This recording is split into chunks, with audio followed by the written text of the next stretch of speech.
તો જસદણમાં અત્યારે ચૂંટણી પ્રચારને લઈને પેટા ચૂંટણીને લઈને ધમધમાટ ચાલી રહ્યો છે, ત્યારે સુરક્ષા વ્યવસ્થા પણ સઘન કરવામાં આવી છે।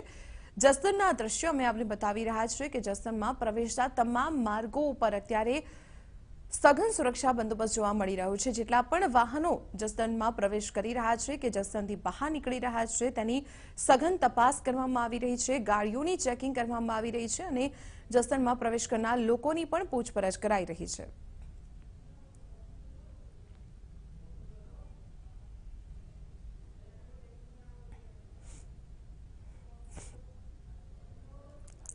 જસદણ પેટા ચૂંટણીને પગલે રાજકોટ જિલ્લામાં આચારસંહિતા લાગુ છે, ત્યારે પોલીસ દ્વારા વાહનોની અવરજવર માટે પૈસાની કોઈ હેરાફેરી ન થાય તે હેતુથી જે ચેકપોસ્ટ છે તે બનાવવામાં આવી છે ને અહીં અત્યારે જે પોલીસ દ્વારા સઘન ચેકિંગ હાથ ધરવામાં આવી રહ્યું છે। અત્યારે જે આપ દ્રશ્ય જુઓ છો તે આટકોટ ચોકડીના આ દ્રશ્યો છે કે જ્યાં જે પણ વાહનો અહીં પસાર થઈ રહ્યા છે તેમની ચકાસણી કરવામાં આવી રહી છે। પૈસા કે અન્ય કોઈ ચીજ વસ્તુની હેરાફેરી ન થઈ તેની ખાસ તકેદારી રાખવામાં આવી રહી છે। સૌથી મહત્વની વાત છે કે ગઈકાલે જે રીતે કોંગ્રેસના મહિલા ઉપાધ્યક્ષની કારમાંથી એરગન મળી હતી, જેને જોતા આજે જે તપાસ છે તે વધુ સઘન કરી દેવામાં આવી છે અને જે કોઈ પણ કાર અહીંથી પસાર થઈ રહી છે, જે પણ વાહન પસાર રહી છે તેમની ચકાસણી કરવામાં આવી રહી છે।